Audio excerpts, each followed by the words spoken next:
বিসমিল্লাহির রহমানির রহিম। আসসালামু আলাইকুম ওয়া রাহমাতুল্লাহি ওয়া বারাকাতুহু।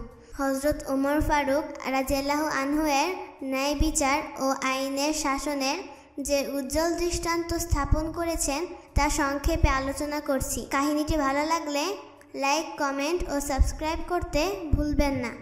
একবার হযরত ওমর ফারুক রাদিয়াল্লাহু আনহু এর নিকট একটি অভিযোগ এলো যে তার পুত্র আবু শাহমা মদ খেয়েছে। অভিযোগটা অন্যান্য লোকের কানেও এলো। অনেকে ফিসফিসানি শুরু করে দিল যে এবার দেখব খলিফার আইনের শাসন নিজের ছেলের ক্ষেত্রে কতটা কার্যকরী হবে। কিন্তু তাদের ধারণাটা অচিরেই মাঠে মারা গেল, কেননা অন্যরা শৈথিল্য দেখাতে পারে। এ আশঙ্কায় হযরত ওমর তার ছেলের মামলা আদালতে না পাঠিয়ে নিজের হাতে তুলে নিলেন। ছেলের মদ খাওয়ার সত্যতা প্রমাণিত হলো। ইসলামী আইনে এর শাস্তি ৮০ ঘা বেত্রদণ্ড।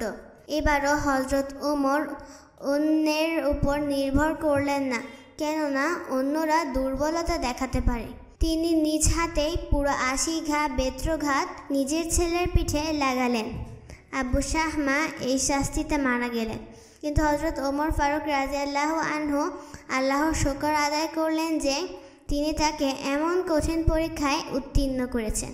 কোনো কোনো রিওয়ায়াতে আছে যে ৮০ ঘা বেত্রঘাতের কয়েকটি বাকি থাকতেই ছেলে মারা গেলে হযরত ওমর ফারুক রাদিয়াল্লাহু আনহু কবরের উপর বাকি বেত্রঘাত করলেন। কাহিনীটি ভালো লাগলে চ্যানেলটি সাবস্ক্রাইব করার বিনীত অনুরোধ রইল। আসসালামু আলাইকুম ওয়া রাহমাতুল্লাহি ওয়া বারাকাতুহু। আল্লাহ হাফেজ।